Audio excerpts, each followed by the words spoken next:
So it's called Curating Resistance, Punk as Archival Method. And we have scholars, public intellectuals, musicians from all over the country and all over LA to come sort of tell their own stories and to build a broader archive that's more inclusive of different identities here at UCLA.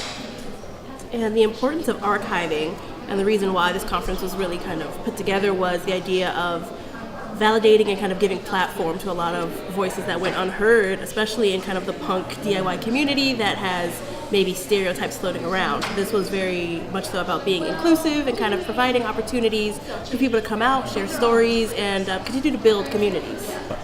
So I moderated the Lobotomy magazine, Archiving Teenage Anarchy, and that was with Pleasant Gaiman and Teresa Kyriakis, and they were both kind of punk archival icons in the Los Angeles community, and so my job was kind of facilitating a conversation, encouraging them to share stories that have really changed the face of how we document punk and how we kind of validate stories that have gone unheard. And hopefully this will help spread the word of what it means to archive punk in terms of zines, magazines, music, songwriting, etc.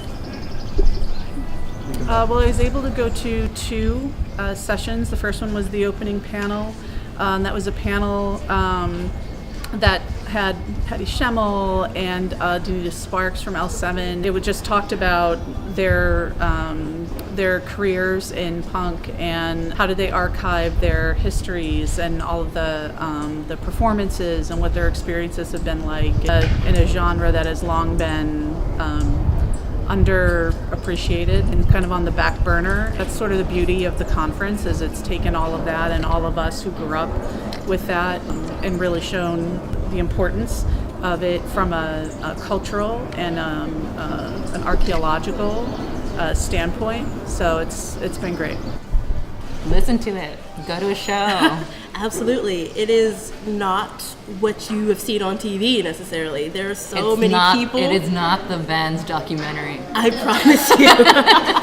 It is not just decline. It is so much more inclusive. There are so many beautiful stories and people and cultures that exist within punk. And you can absolutely find your place. And even if you don't find your niche exactly, you make it. You make it, or you find connections. And it's a beautiful thing. So join us.